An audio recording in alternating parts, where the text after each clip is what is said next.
الحمد لله الذي هدانا للإسلام. أشهد أن لا إله إلا الله وحده لا شريك له، وأشهد أن سيدنا وشفيعنا ومولانا محمدا عبده ورسوله، صلوات الله تبارك وتعالى عليه وعلى آله وأصحابه وذرياته وأهل بيته وأهل طاعته، وبارك وسلم تسليما كثيرا كثيرا. أما بعد فأعوذ بالله من الشيطان الرجيم. بسم الله الرحمن الرحيم. إذ قالت امرأة عمران رب إني نذرت لك ما في بطني محررا فتقبل مني إنك أنت السميع العليم. صدق الله مولانا العظيم وصدق رسوله النبي الكريم.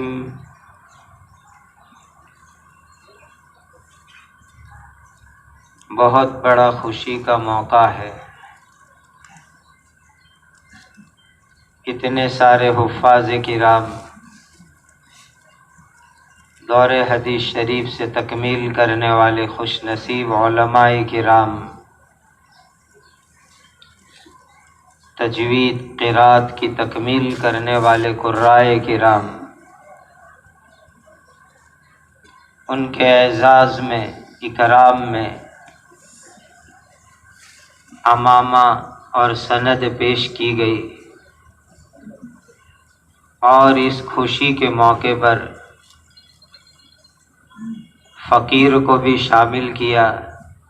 اللہ تعالی اس ادارے کے ذمہ داروں کو جزائے خیر عطا فرمائے. ہمارے ان دور حدیث شریف سے تکمیل کرنے والے بھائیوں سے پہلی درخواست میری یہ ہے، پیوست رہ شجر سے امید بہار رکھ. درخت کی ٹہنی ہوتی ہے، وہ اس کی جڑ تنے کے ساتھ جڑی رہتی ہے تو اس پر پتے بھی آتے ہیں، پھول بھی آتے ہیں، پھل بھی آتے ہیں. اور اگر ٹہنی کاٹ دی جاتی ہے، پھل بھی نہیں آئیں گے، پھول بھی نہیں آئیں گے، پتے بھی نہیں آئیں گے، بلکہ اس کٹی ہوئی ٹہنی کا وجود بھی خطرے میں ہو جاتا ہے. جب وہ ٹہنی کٹنے کے بعد سوکھ جاتی ہے تو لوگ اس کو جلا کر کے راکھ بنا دیتے ہیں.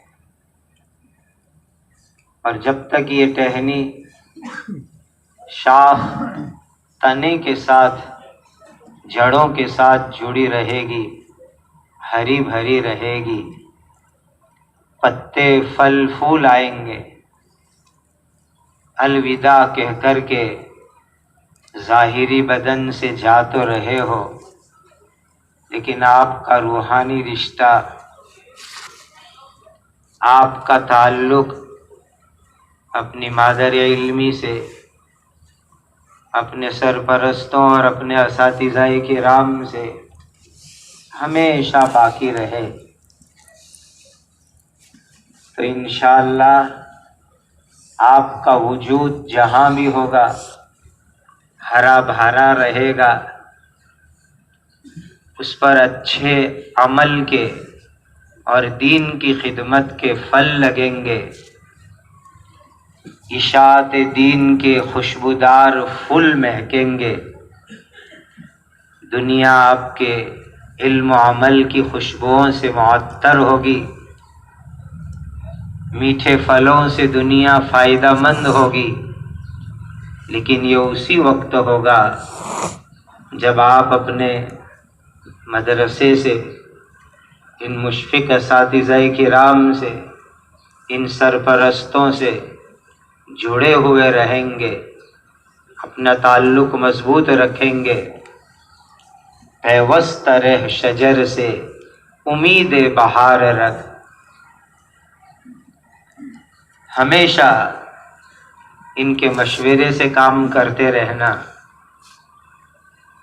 کوئی چھوٹی سے چھوٹی جگہ دین کی خدمت کی آئے، لیکن بڑوں کی سرپرستی میں جاؤ گے، ان کے مشورے اور دعاؤں اور توجہات کے ساتھ جاؤ گے، اللہ تعالیٰ آپ کو اس میں بے انتہا خیر و برکت عطا کریں گے۔ اسی لیے ایک درخواست میری آپ سے یہ ہے، ہمیشہ ان سے جڑے رہنا۔ خود سے کبھی کبھی سفر کر کے آئیے، اپنی کارگزاری پیش کیجیے۔ یہ تو آپ کو بلائیں گے، لیکن آپ خود سے بھی آئیے اور عملی زندگی کی مشکلات دل کھول کر ان کے سامنے پیش کیجیے، اور یہ جو حل بتائے اس حل کی روشنی کے اندر آگے بڑھیے، تو انشاءاللہ آپ کی ترقی ہمیشہ جاری رہے گی۔ دوسری ایک بات اب درخواست آپ سے ہے، ماشاءاللہ کتب بینی کر لی چھوٹے کاپ سے، فارسی کی آمدن سی لفظی سے بخاری شریف تک کتب بینی کر لی، اب قطب بینی کرو، قاف اور تا سے کتب بینی کر لی، اب قطب بینی کرو۔ کسی صاحب دل اللہ کے ولی سے بیعت ہو جاؤ، اصلاحی تعلق قائم کرو، اللہ اللہ کی ضربیں لگاؤ، اپنے دل کا تزکیہ اور تصفیہ کرو۔ آپ خوش نصیب ہو کہ آپ کو اللہ نے ایسے اساتذہ کرام عطا فرمائے جو صاحب، جس میں ایک تعداد صاحب نسبت کی بھی ہے۔ ابھی ایک مضمون میں تیار کر رہا تھا تو ضمناً یہ بات آئی کہ دور حدیث شریف کے اساتذہ کیسے ہونے چاہیے۔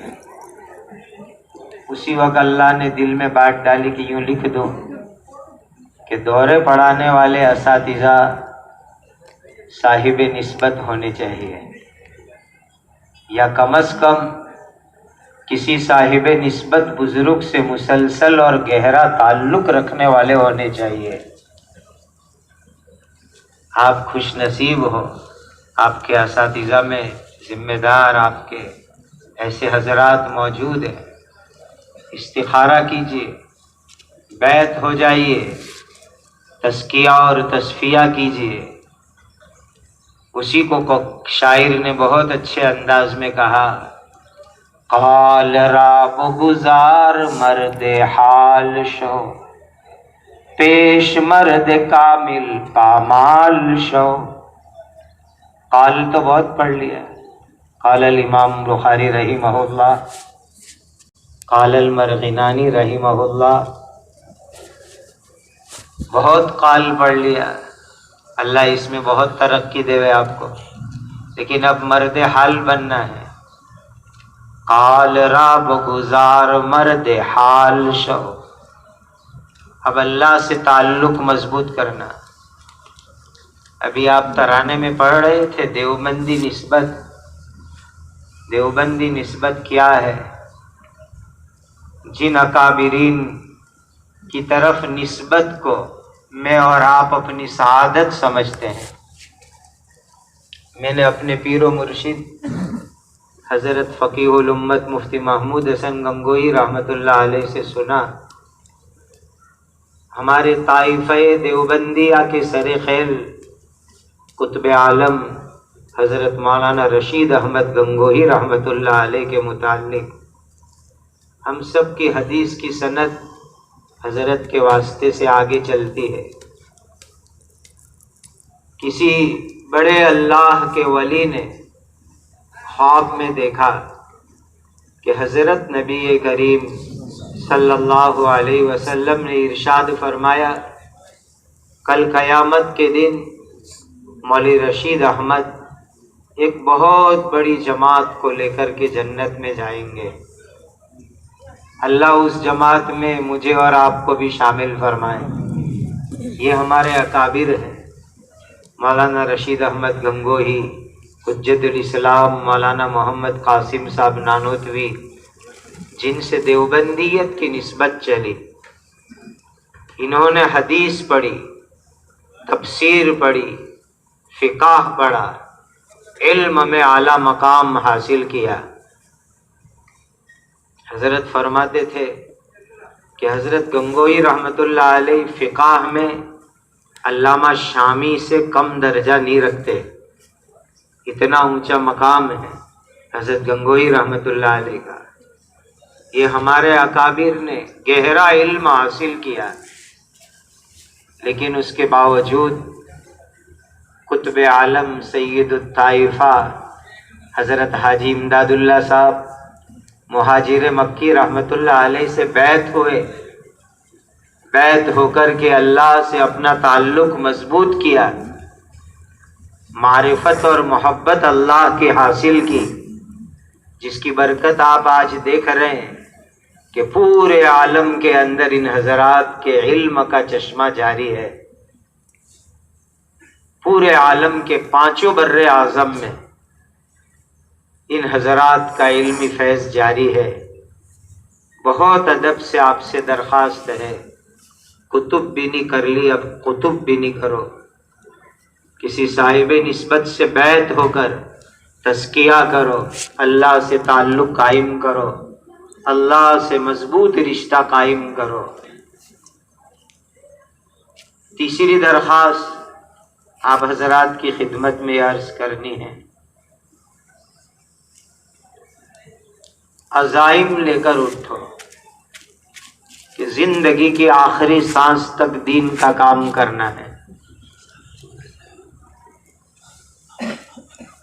اور دعا کرو، کئی مرتبہ صلاۃ الحاجہ پڑھو اور خدا سے مانگو، رب کریم آپ اپنے دین کے لیے کسی کے محتاج نہیں ہیں، لیکن ہماری زندگیوں کو آپ اپنے دین کے لیے قبول فرما لیجیے۔ مانگو اللہ سے، صلاۃ الحاجہ پڑھ کے مانگو، دعاؤں کے اہتمام کے ساتھ مانگو، ایک دل میں عزم، ارادہ اور ساتھ میں اللہ سے رو رو کر کے مانگنا۔ اللہ کسی کے محتاج نہیں۔ قرآن کی ایک آیت سے بہت ڈر لگتا ہے، وَإِن تَتَوَلَّوْا يَسْتَبْدِلْ قَوْمًا غَيْرَكُمْ ثُمَّ لَا يَكُونُوا أَمْثَالَكُمْ۔ اگر تم ہمارے دین سے منہ پھراؤ گے، ہم دوسروں کو کھڑا کر دیں گے، وہ تمہاری طرح کاہل نہیں ہوں گے۔ خدا میرے آپ کے محتاج نہیں ہے، لیکن اگر وہ مالک اپنے دین کا کام ہم فقیروں سے لے لے تو اس کا احسان ہمارے اوپر ہوگا۔ بار بار صلاۃ الحاجہ پڑھو، رمضان کی مبارک راتیں آ رہی ہے، سحری کے وقت تہجد میں مانگو اللہ سے، اے اللہ اپنے دین کی مقبول خدمات کے لیے ہمیں قبول فرما لیجیے۔ ان الفاظ سے مانگو، مقبول خدمات، اس کے لیے اللہ قبول فرما لے، اور آخری سانس تک جان نکلے خدا کے دین کی خدمت کرتے کرتے جان نکلے۔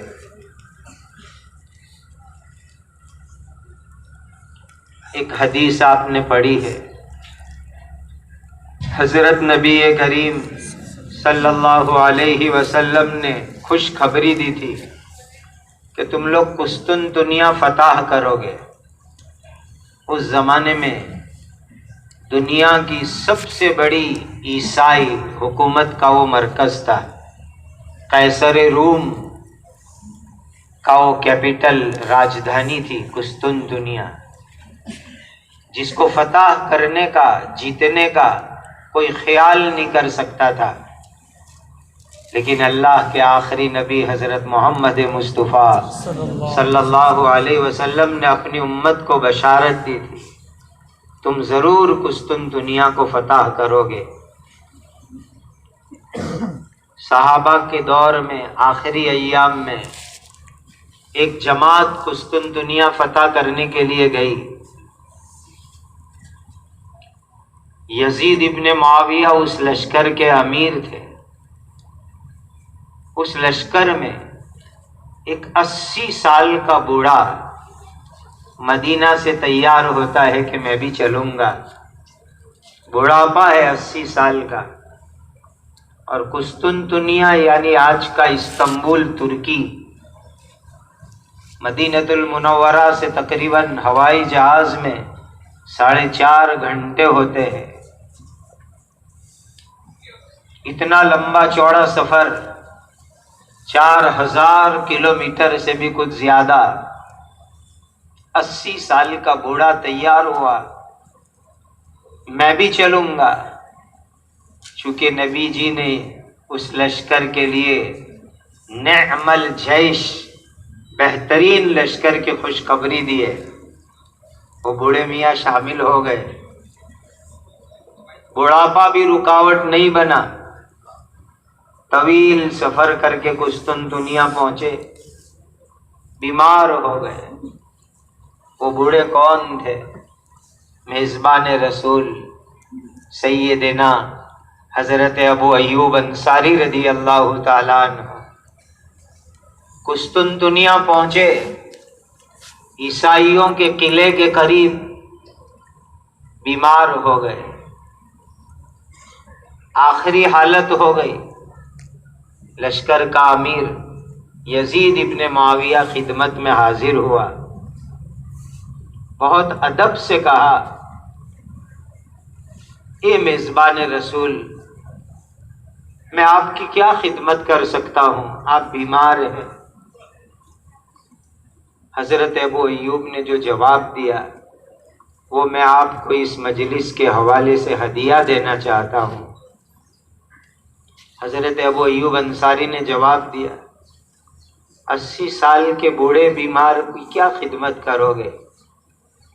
یزید، تجھ سے ایک بات مجھے کہنی ہے، میرا انتقال ہو جائے، مجھے یہاں دفن مت کرنا، میری لاش کو جانور کے اوپر رکھ دینا۔ اس زمانے کے اندر گدھے، گھوڑے، اونٹ کی سواری ہوتی تھی، میری لاش کو جانور پر رکھ دینا اور اس جانور کو چلانا۔ الاصابہ میں حافظ ابن حجر عسقلانی نے یہ جو منظر کھینچا ہے پڑھنے کے قابل ہے۔ اور وہاں استنبول میں حضرت ابو ایوب انصاری کے مزار کے سامنے سنگ مرمر کے پتھر پر، سنگ مرمر پر ابن حجر کی عبارتیں لکھی ہوئی ہے۔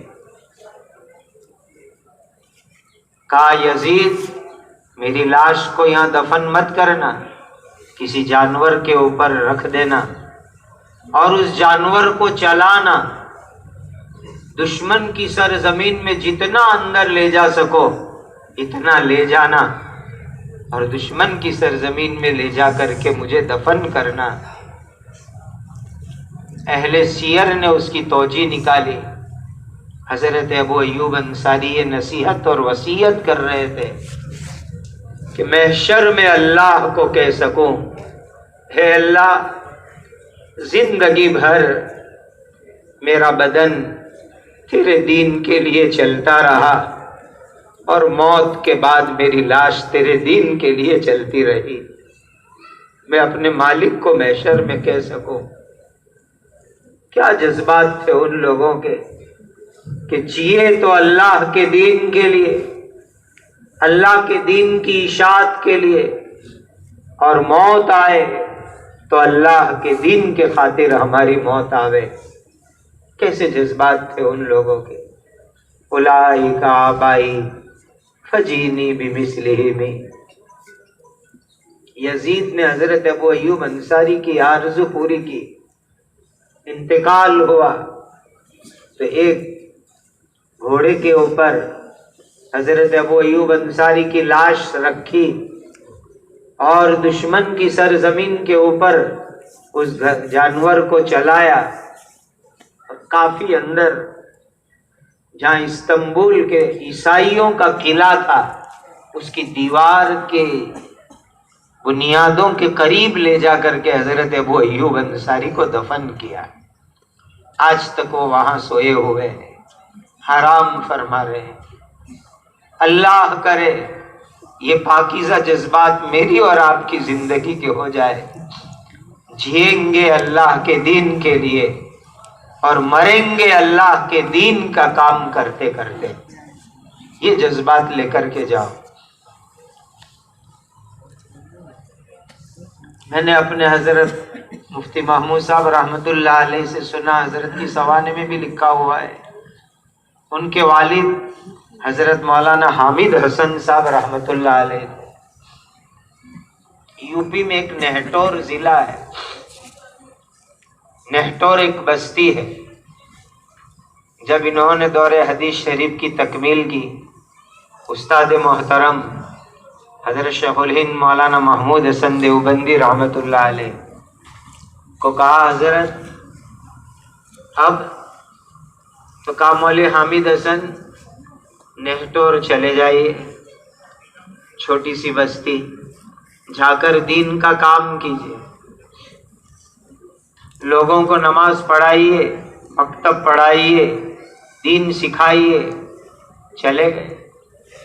استاد نے فرمایا ایک لفظ بھی یہ نہیں کہا، حضرت وہاں رہنے کی کیا شکل ہوگی، گزارا کیسے ہوگا، وہ تو چھوٹی سی آبادی ہے، کیسے میرا گزران زندگی کا ہوگا۔ بس استاد نے فرمایا چلے گئے، زندگی گزاری۔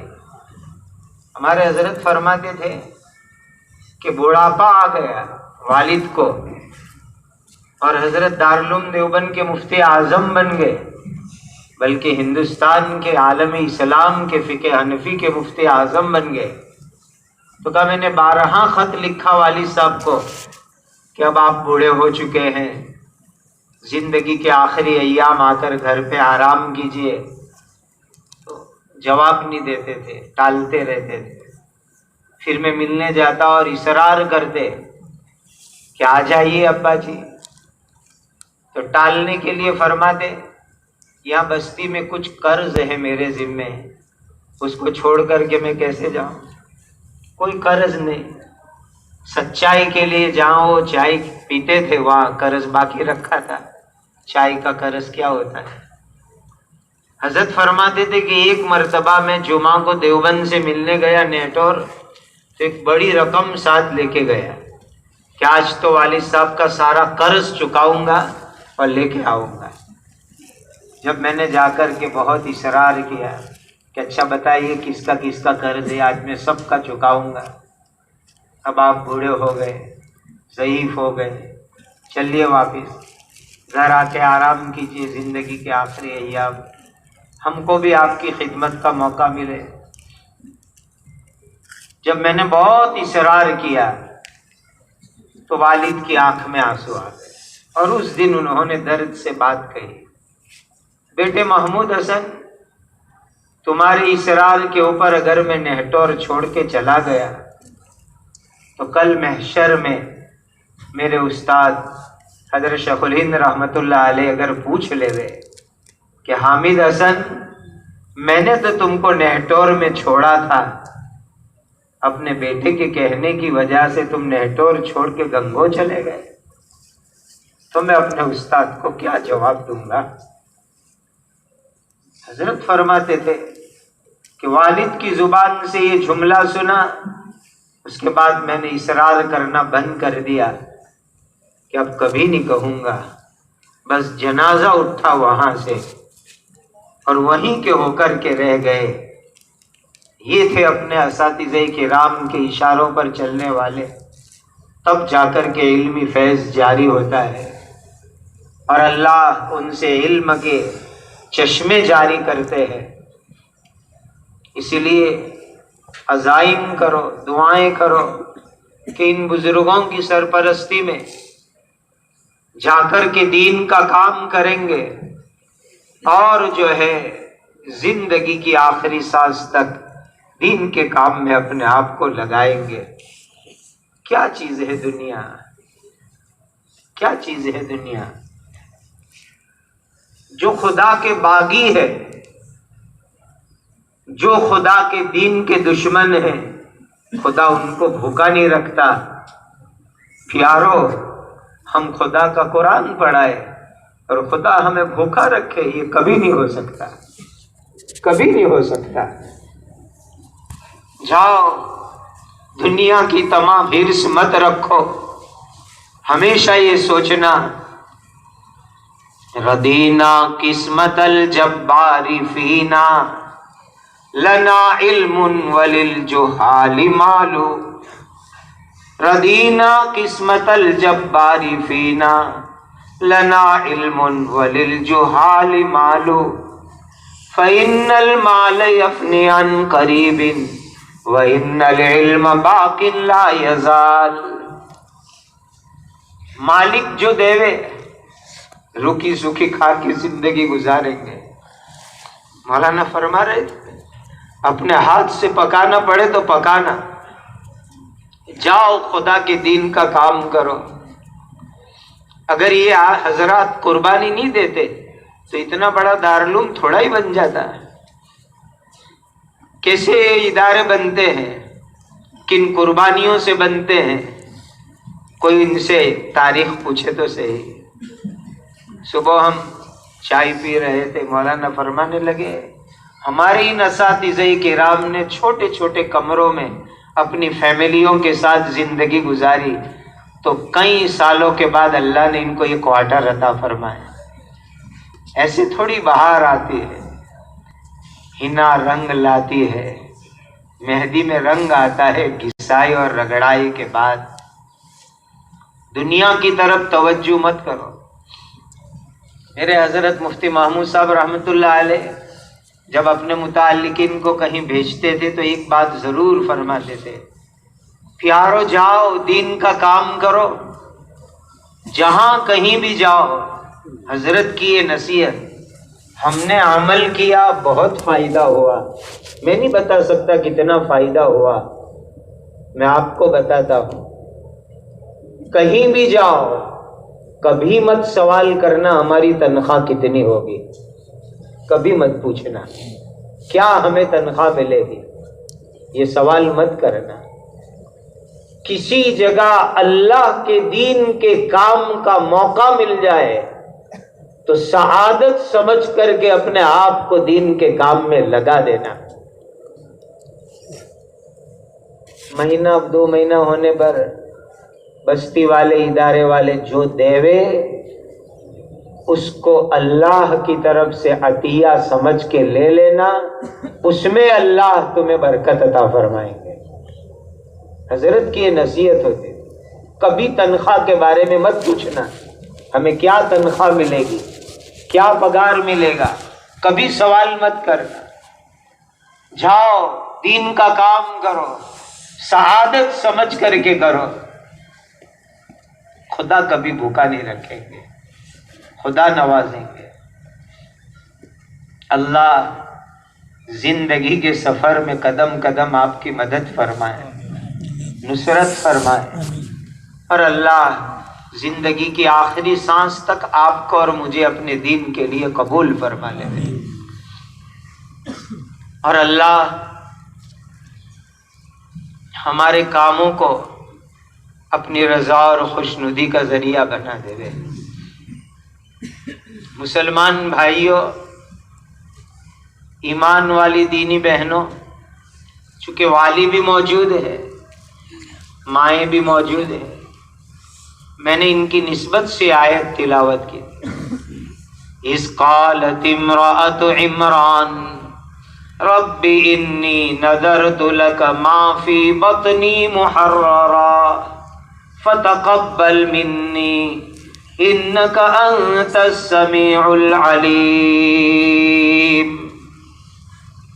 حضرت عمران جن کے نام پر قرآن میں پوری سورت ہے، سورہ آل عمران، ان کی بیوی اولاد نہیں تھی ان کے یہاں، انہوں نے منت مانی، اے اللہ آپ مجھے اولاد عطا کریں گے تو میں قدس کی خدمت کے لیے، تورات شریف کے علم کے لیے میں اس کو وقف کر دوں گی، آزاد کر دوں گی۔ اس زمانے کے اندر بنو اسرائیل میں عام ماحول تھا اپنے بچوں کو قدس میں، بیت المقدس میں تورات شریف کا علم حاصل کرنے کے لیے اور قدس کی خدمت کے لیے وقف کرتے تھے۔ احکام القرآن میں یہ باتیں تفصیل سے لکھی ہوئی اس آیت کے ذیل میں۔ تو کہا حضرت عمران کی بیوی نے منت مانی، اللہ مجھے اولاد دیجئے۔ اولاد کی منت اس لیے مانی، کوئی دنیا کمانے کے لیے نہیں، کاروبار کے لیے نہیں، جائیداد کے لیے نہیں، اس لیے منت مانی، انی نذرت لک ما فی بطنی محررا، کہ میں اپنی اولاد کو اللہ کے دین کے لیے اور علم کے لیے آزاد کر دوں گی، وقف کر دوں گی۔ اور پھر ایک عورت کے جذبات تو دیکھیے اپنی اولاد کے لیے، کہ ایک طرف اپنی ہونے والی اولاد کو اللہ کے دین کے لیے وقف کرنے کی منت مان رہی ہے، اور ساتھ میں اللہ کو کہہ رہی ہے فتقبل منی، اے اللہ میری یہ منت اور مراد کو قبول بھی فرما لیجئے۔ عورت ذات ہوں، کمزور ہوں، منت مانی ہے، نیت کی ہے، لیکن اے اللہ اس کو قبول بھی فرما لیجئے۔ انک انت السمیع العلیم، آپ دعا کو سننے والے، دل کی نیت، ارادے، جذبات کو جاننے والے ہیں۔ ہوا بچہ ہوا، توقع کے خلاف ہوا۔ فلما وضعتها قالت رب انی وضعتها انثى، امید تو تھی کہ لڑکا پیدا ہوگا تو دارالعلوم قدس میں داخلہ کروا دیں گے، تورات کا حافظ بنے گا، دین کی خدمت کرے گا، لیکن لڑکی پیدا ہوئی۔ خدا کی حکمت، پھر جا کر کے قدس کے علماء سے مشورہ کیا، وہ سب جو ہے حضرت عمران کے شاگرد تھے، حضرت عمران استاد الاساتذہ تھے، اور یہ سب ائمہ علماء ان کے شاگرد تھے۔ ان کے سامنے مسئلہ آیا کہ منت ہے اور یہ بچی ہے، اب کیا کرے؟ انہوں نے آپس کے مشورے سے فیصلہ کیا کہ اب اس بچی ہی کو صحیح قدس کے لیے ہم قبول کر لیتے ہیں، یہ تورات کی حافظہ بنے گی، عالمہ بنے گی، قبول کر لیں گے اس کے واسطے۔ اس موقع پر احکام القرآن کے اندر ایک بات لکھی ہے، وہ میں والیوں سے اور ماؤں سے عرض کرنا چاہتا ہوں۔ یہ قرآن میں اللہ نے واقعہ نقل فرمایا، بنو اسرائیل کا واقعہ نقل فرمایا، پچھلی امت کا واقعہ نقل فرمایا کہ وہ مائیں، وہ باپ اپنی اولاد کو اللہ کے دین کے لیے وقف کر دیا کرتی تھی کہ اس امت کے لیے اللہ تعالیٰ نے یہ سلسلہ رکھا کہ یہ امت کے والدین، ماں باپ اپنے رکھتے جگر کو، اپنے نور نظر کو، اپنے بچوں اور بچیوں کو اللہ کے دین کا علم حاصل کرنے کے لیے وقف کرے، اللہ کے دین کی خدمت کے لیے وقف کرے۔ اس آیت سے استدلال کر کے احکام القرآن میں یہ مسئلہ لکھا ہوا ہے۔ ان حفظ اور علم کی تکمیل، دور حدیث شریف کی تکمیل کرنے والوں کے والیوں کو، ماؤں کو مبارکباد دیتا ہوں، لیکن ساتھ میں آپ کے عزائم ہو، آپ کے جذبات ہو جو حضرت عمران کی پاک بیوی کے جذبات تھے، عزائم تھے۔ اذ قالت امرأة عمران رب انی نذرت لک ما فی بطنی محررا۔ اے اللہ، بہت محنت سے ان بچوں کو بڑا کیا تھا، بہت محنت سے ان کو پالا تھا۔ ایک ماں جب بچے کو مدرسے بھیجتی ہے اس وقت اس کے دل کی جو کیفیت ہوتی ہے نا، میں آنے والے طلباء کو یہی کہا کرتا ہوں، تمہاری ماؤں نے جس جذبات کی قربانیوں کے ساتھ تمہیں ادارے میں بھیجا، کم سے کم اس کی قدر کر لو۔ وہ تمہیں بھیجتی ہے، 2-2 3-3 رات تک روتی ہے، وہ کن قربانیوں کے ساتھ وہ بھیجتی ہے تمہیں۔ تو ماں اور والیوں سے کہوں گا، بہت محنت سے ان کو بڑا کیا تھا اور حلال کمائی سے تم نے ان کو مدرسے میں فیس جمع کرائی تھی، ان کے یونیفارم اور ان کی کتاب کے لیے پیسے دیے تھے، ان کی جیب خرچی کے لیے پیسے دیے تھے، بہت محنت سے دیے تھے، بڑی مشقت سے دیے تھے۔ اللہ آپ کی اس قربانی کو قبول فرمائے، آمین۔ ماں اور باپ اور والیوں کی اس خدمت اور جذبات کو خدا قبول فرماوے۔ لیکن یہاں تکمیل نہیں ہوئی، اب آگے آپ کو یہ عزائم کرنے ہیں جو اس آیت میں بیان فرمائے۔ اذ قالت امرأة عمران رب انی نذرت لک ما فی بطنی محررا۔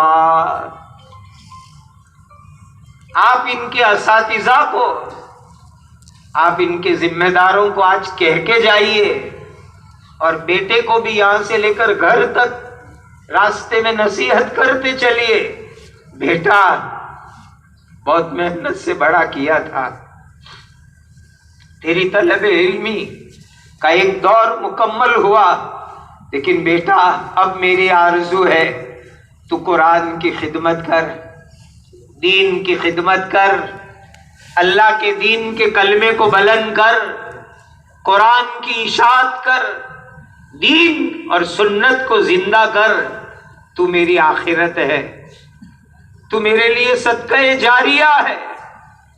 کل میں قبرستان میں جا کے سوؤں گا، مائیں سوئے گی، یہ بچے دین کا کام کریں گے، ماں باپ کو قبر کے اندر ثواب پہنچتا رہے گا۔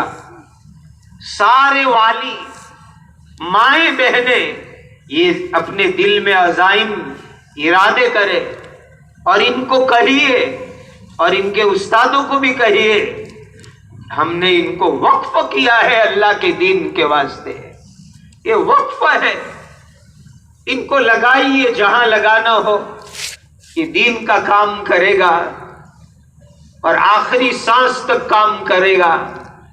رہی میری کھیتی باڑی، میرا گھر کا کام آج تک کیا ہے، جب تک ہوگا کروں گا، میری دنیا کا جو ہونا ہو، لیکن ان کو میں نے اپنی آخرت کے لیے رکھا ہے، یہ میری آخرت ہے، یہ میری جنت ہے، میں نے ان کو قبر کے لیے پڑھایا ہے تاکہ محشر میں قیامت کے دن میں اس حال میں آؤں کہ ایک عالم کا باپ ہو، حافظ کی ماں ہو، عرش کے سائے میں موتیوں کے ممبر پر مجھے جگہ ملے کہ یہ حافظ قرآن کا باپ ہے، عالم دین کا باپ ہے، اور پھر میرے بیٹے کی برکت سے محشر میں میری عزت اور اکرام ہو۔ یہ والدین اور مائیں نیتیں اور عزائم کرے۔ ہمیں ان سے دنیا کی کوئی غرض نہیں۔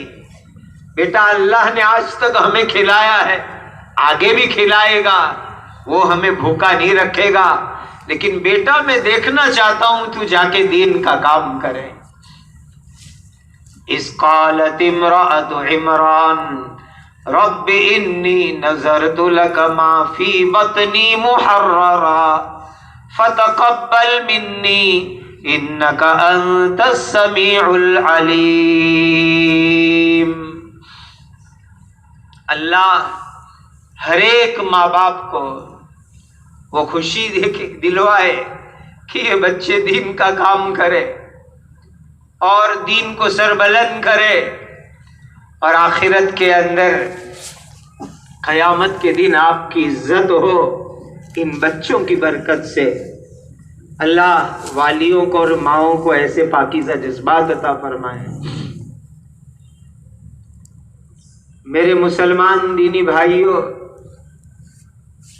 دینی مدرسوں کی قدر کرو۔ یہ دینی ادارے، دینی مدارس اللہ کی بہت بڑی نعمت ہے، بہت بڑی نعمت ہے۔ اس ملک پر 800 یا 1000 سال تک مسلمانوں نے حکومت کی۔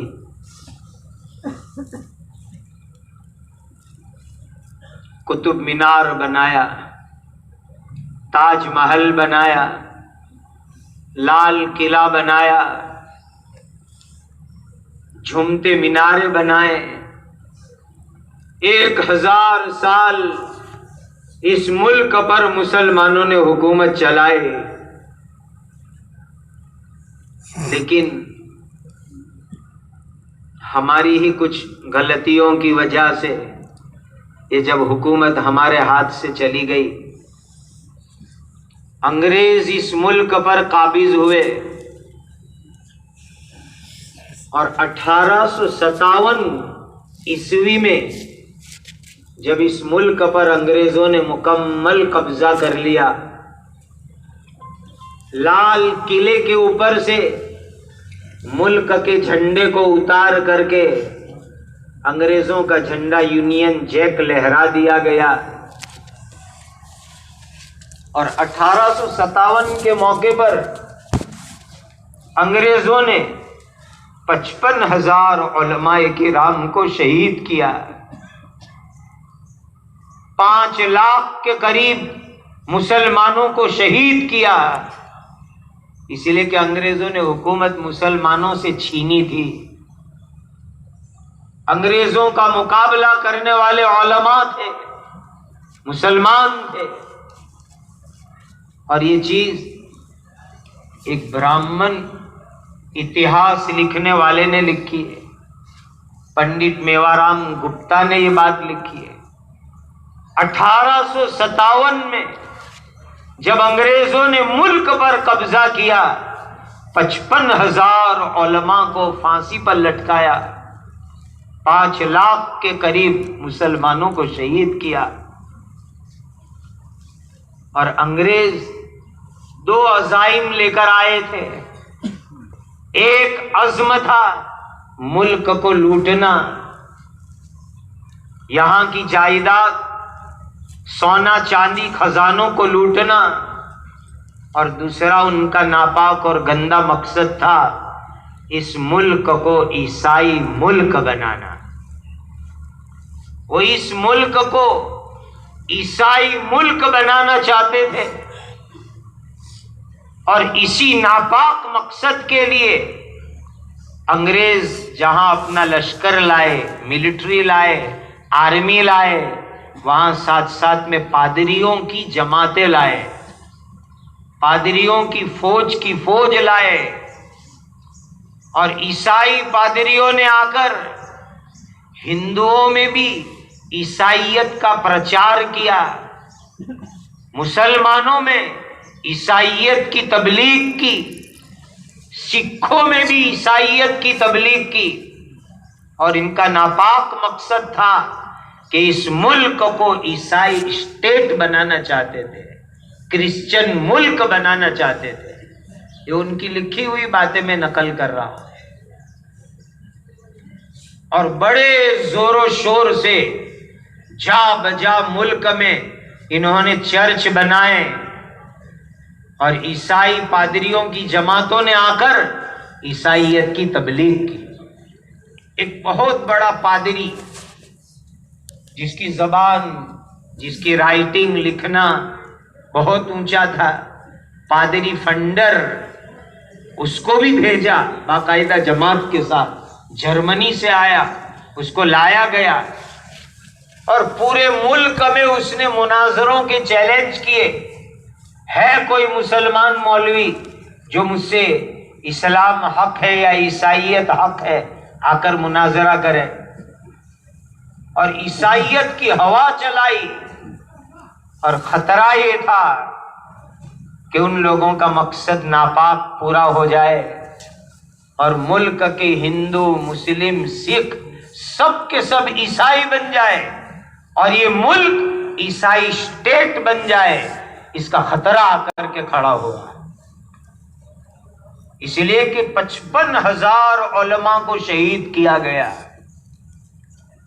دلی سے لے کر میرٹھ تک ہر درخت پر پھانسی کے پھندے لٹکائے گئے، اور اس پر علماء کرام کی لاشیں لٹک رہی تھی۔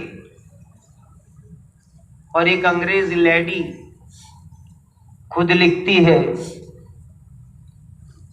کبھی کبھی میں دلی کے اندر شام کے وقت پر اپنے شوہر کے ساتھ گھومنے کے لیے تفریح میں نکلتی تھی، اپنے ساتھ ریوالور لے کر کے جاتی تھی، اور اسی لیے ریوالور لے کے جاتی تھی کہ مسلمان مولویوں پر میں رحم کروں، مسلمان مولویوں پر میں رحم کروں، اسی لیے میں ریوالور لے کے جاتی تھی۔ پھر وہ انگریز لیڈی لکھتی ہے، بھوشیہ میں میری بک پڑھنے والے لوگ سوال کریں گے کہ ریوالور سے کیسے رحم ہوتا ہے، وہ تو انسان کو قتل کرنے والی چیز ہے۔ تو کہا میں خود وضاحت لکھ دیتی ہوں۔ 1857 میں ملک پر قبضہ کرنے کے بعد ہمارے انگریزوں نے مسلمانوں پر اور خاص کر کے علماء کرام پر ظلم کیے، علماء کو پکڑ کے لاتے تھے، ان کے زندہ پیٹ چیر کر کے پگھلا ہوا شیشہ اس میں ڈالتے تھے، جس کی وجہ سے وہ تڑپتے رہتے تھے، نہ موت آتی تھی نہ زندگی ہوتی تھی۔ ان کو راستوں پر دلی میں پھینک دیا جاتا تھا، ان کے پورے بدن پر مختلف جگہوں پر تلواروں کے زخم کر کے ڈال دیا جاتا تھا۔ وہ بیچارے خون میں تڑپتے رہتے تھے، نہ زندگی ہوتی تھی نہ موت ہوتی تھی، بھوکے دھوپ میں پریشان پڑے رہتے تھے۔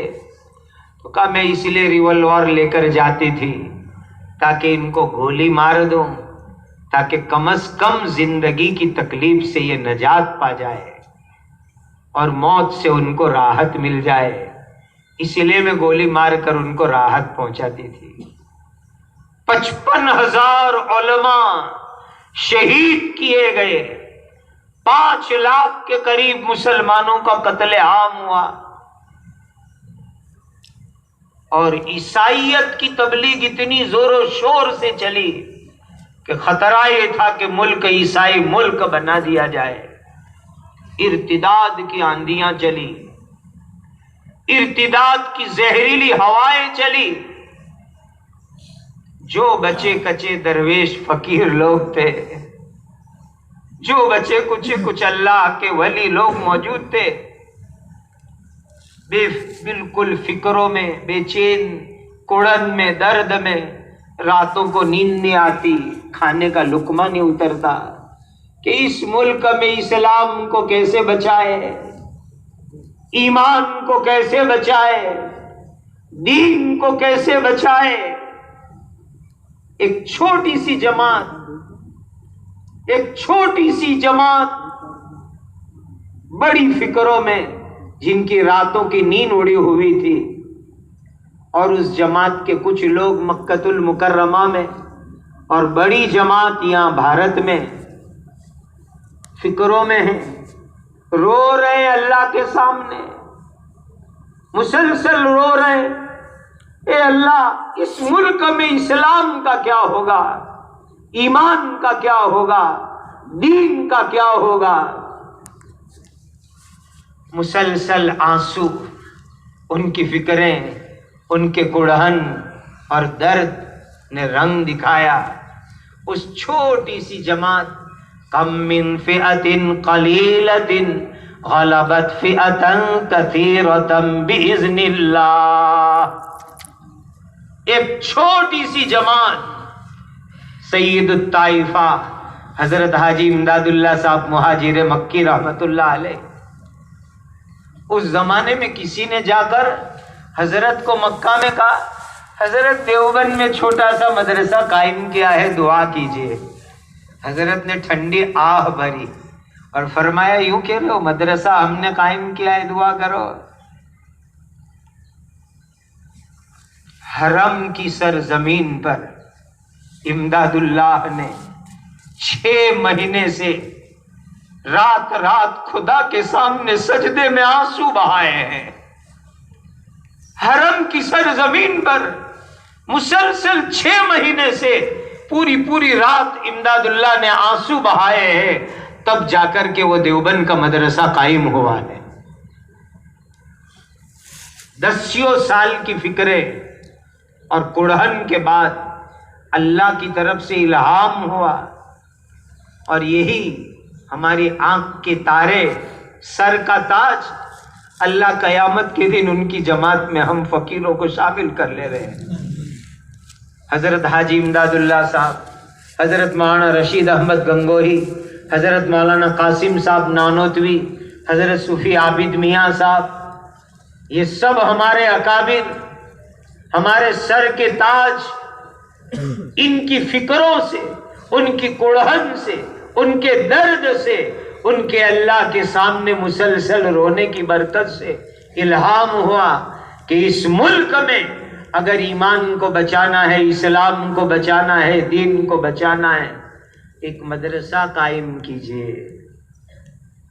1857 جس میں یہ خطرناک حالات ہوئے، اس کے تقریباً 9.5 سال گزرنے کے بعد 10ویں سال میں 1866 عیسوی کے اندر دیوبند کی سرزمین کے اوپر دارالعلوم کی بنیاد رکھی گئی، اور یہ بنیاد مدرسے کی رکھی گئی، اور مقصد یہ رکھا گیا کہ اس ملک میں ایمان کی، اسلام کی، دین کی حفاظت ہو۔ لَمَسْجِدٌ أُسِّسَ عَلَى التَّقْوَى مِنْ أَوَّلِ يَوْمٍ أَحَقُّ أَن تَقُومَ فِيهِ رِجَالٌ يُحِبُّونَ أَن يَتَطَهَّرُوا۔ سبحان اللہ، پہلے بھی چھوٹے تھے، اب بھی چھوٹے ہیں۔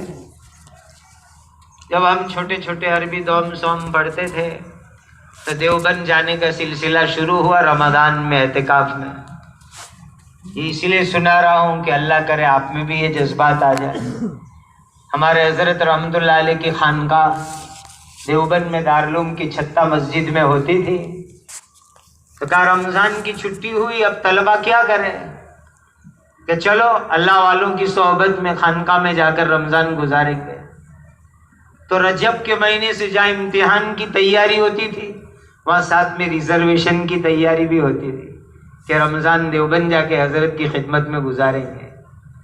جب پہلی مرتبہ عربی دوم کا سال پورا کر کے رمضان میں حاضری ہوئی چھتا مسجد میں جانا ہوا دارالعلوم میں، تو ایک انار کا درخت بتلایا گیا دیوبند کے دوستوں نے، یہ جو آپ کے چھوٹے چھوٹے درخت ہے پنڈال کے اطراف میں، ایسا چھوٹا سا انار کا درخت کا، اس انار کے درخت کے نیچے دیوبند کے ایک ملا محمود اور ایک دیوبند کا محمود نام کا طالب علم دونوں آ کر کے بیٹھے اور بسم اللہ پڑھ کے دارالعلوم دیوبند کی شروعات ہوئی۔ ایک درخت کے نیچے، ایک انار کے درخت کے نیچے، کوئی عمارت نہیں، کوئی بلڈنگ نہیں، ایک جھاڑ کے نیچے بیٹھ گئے۔ استاد بھی محمود، طالب علم بھی محمود، کام بھی محمود، عزائم بھی محمود، مقاصد بھی محمود، ایک درخت کے نیچے جا کر کے بیٹھ گئے اور جا کر کے بسم اللہ کر کے پڑھنا شروع کیا۔ وہ جو سب سے پہلا طالب علم جو محمود پڑھنے کے لیے آیا، وہ کون محمود ہے؟ جن کو آج دنیا عزت سے کہتی ہے حضرت شیخ الہند مولانا محمود حسن دیوبندی رحمت اللہ علیہ۔ پیاروں، درختوں سے شروعات ہوا کرتی ہے۔ ہمارے بزرگوں نے سکھلایا، تعلیم پہلے ہوگی، تعمیر بعد میں ہوگی۔ تعلیم پہلے ہوگی، تعمیر بعد میں ہوگی۔ جاؤ بنجر بستیوں میں کوئی درخت کا سایہ مل جائے، کسی کا گھر کا اوٹا اور چبوترا مل جائے، بسم اللہ پڑھ کے اخلاص سے دین کا کام شروع کرو، خدا تمہاری محنت کی برکت سے تمہارے خوابوں کا دارالعلوم وہاں قائم کروائیں گے۔ اس طرح دارالعلوم دیوبند شروع ہوا۔ ایک بچہ اور ایک استاد، نہ کوئی روٹی کا انتظام، نہ کوئی دارالاقامہ اور بورڈنگ کا انتظام، نہ کوئی سہولت، اور وہاں سے مدرسے کا آغاز ہوا۔ یہ ہے دارالعلوم دیوبند۔ اس ملک میں 1866 عیسوی میں دارالعلوم دیوبند کی بنیاد پڑی، اور پھر حضرت شیخ الہند رحمت اللہ علیہ نے جب بخاری شریف پڑھانا شروع کی، بیچ میں کا بات بتاؤں آپ کو، افسوس ہے کہ ہم مسلمان حضرت شیخ الہند کو نہیں جانتے ہیں۔ دارالعلوم دیوبند کے پہلے طالب علم، پہلے شیخ الحدیث، ہماری بھارت سرکار نے حضرت کی تحریک ریشمی رومال کی یاد میں 5 روپے کا ٹکٹ شائع کیا ہے۔ انڈین گورنمنٹ نے، حضرت نے ملک کی آزادی کے لیے جو تحریک ریشمی رومال چلائی، وہ پڑھ لینا کتاب میں، تو اس کی یاد میں ملک کی حکومت نے 5 روپے کا ٹکٹ شائع کیا ہے۔ جب دلی کے اندر اس 5 روپے کے ٹکٹ کا اجرا ہوا اور ملک کے صدر جمہوریہ راشٹرپتی نے اس کا اجرا کیا، اس مجلس میں موجود تھا، تو ملک کے صدر جمہوریہ نے، راشٹرپتی نے اس ٹکٹ کا اجرا کرتے ہوئے جو جملہ کہا تھا، یوں کہا کہ ہندوستان کو فخر ہے کہ اس سرزمین پر مولانا محمود حسن دیوبندی جیسے انسان پیدا ہوئے۔ ملک کو فخر ہے، ملک کی عزت ہے ایسے افراد۔ یہ ہے حضرت شیخ الہند مولانا محمود حسن دیوبندی رحمت اللہ علیہ، جو دارالعلوم دیوبند کے پہلے طالب علم، اور وہی بعد میں چل کر دارالعلوم کے پہلے شیخ الحدیث بنے۔ حضرت نے علم حاصل کیا، بخاری شریف پڑھائی، مدرسہ جاری ہوا، قائم ہوا، اور پھر مختلف جگہوں سے طلبہ آئے۔ کاندھلا سے بھی ایک طالب علم آیا محمد الیاس نام کا، حضرت مولانا شیخ الہند رحمت اللہ علیہ کے سامنے بیٹھ کر بخاری شریف پڑھی۔ حضرت کی توجہ کی برکت، یہ کاندھلا سے آنے والا ایک کمزور طالب علم، حضرت جی مولانا الیاس صاحب کے حالات پڑھو، بہت کمزور تھے، بہت بیمار رہتے تھے، نحیف اور لاغر تھے، ایک دم کمزور۔ حضرت شیخ الہند مولانا محمود حسن دیوبندی کے سامنے بیٹھ کر بخاری شریف پڑھی، عالم بنے دارالعلوم دیوبند سے، اور پھر سہارنپور جا کر قطب عالم حضرت مولانا خلیل احمد صاحب سہارنپوری کے ہاتھ پر بیعت ہوئے، حضرت سے سلوک کے مراحل طے کیے، اور پھر ان کے ذریعے دعوت و تبلیغ کی مبارک محنت دنیا کو ملی۔ یہ ہے دارالعلوم دیوبند کہ جس کی برکت سے اس ملک میں مدارس قائم ہوئے۔ یہ جتنے بھی مدارس ہیں یہ سب دارالعلوم دیوبند کا فیض ہے۔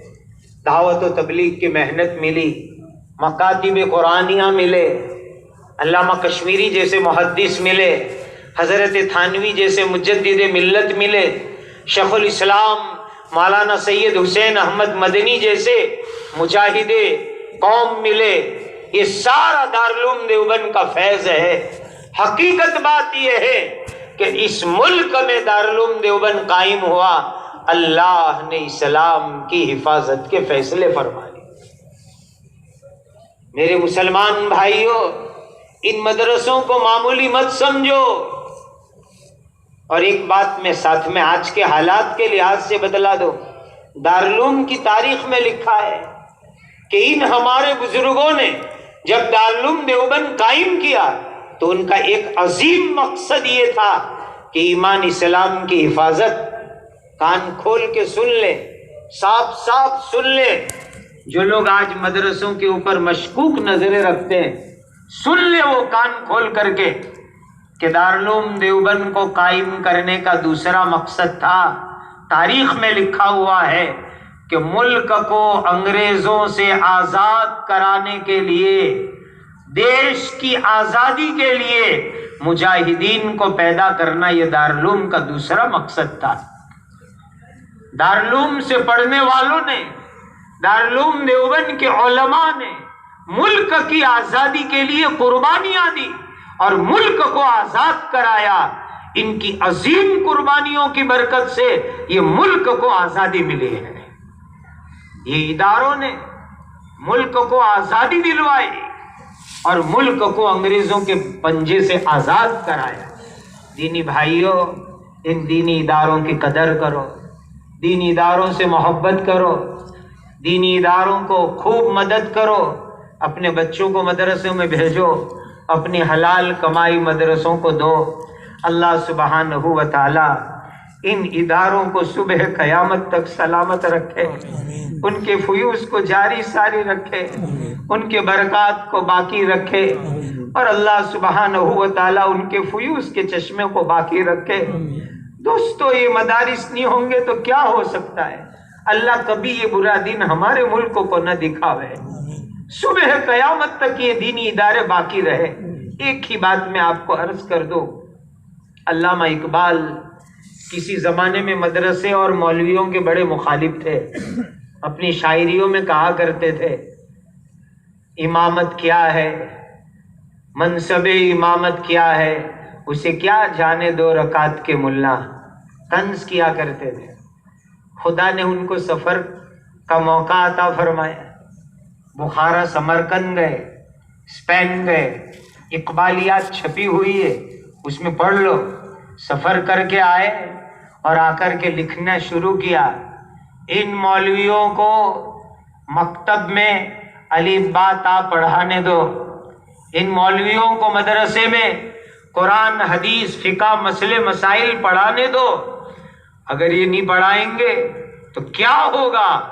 کہ میں اپنی آنکھوں سے اندلس میں، بخارا سمرقند میں دیکھ کر کے آیا کہ جس اندلس سے امام قرطبی جیسے مفسر ملے، ابو حیان اندلسی جیسے امت کو مفسر ملے، آج اس اندلس کی سرزمین کے اوپر کوئی کلمہ پڑھنے والا نہیں ہے۔ جس بخارا سے امت کو بخاری شریف ملی، جس ترمذ سے امت کو ترمذی شریف ملی، آج اس بخارا سمرقند کی سرزمین کے اوپر کوئی کلمہ طیبہ پڑھنے پڑھانے والا نہیں ہے۔ اقبال نے 80 سال پہلے لکھا، فقیر کا بھی یہی مشاہدہ ہے۔ بخارا کی سرزمین پر چند نوجوان مجھ سے سوال کرتے تاشکند سمرقند میں کہ کیا چیز ہوتی ہے بخاری شریف؟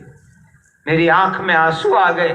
خداوندہ، جس سرزمین سے دنیا کو بخاری ملی، آج اس سرزمین پر کوئی بخاری کو جاننے والا نہیں۔ ترمذ ہم حاضر ہوئے تو لوگ ہم کو پوچھتے کہ ترمذ تک کا سفر کر کے آئے کیوں؟ میں نے کہا ہے اللہ، جس سرزمین سے امت کو ترمذی ملی، جہاں امام عالی مقام امام ترمذی آرام کر رہے ہو، آج ان کی سرزمین پر کوئی ترمذی شریف کو جاننے والا نہیں۔ دینی بھائیوں، یہ ان مدرسوں کی برکت ہے۔ اس ملک میں ایمان، اسلام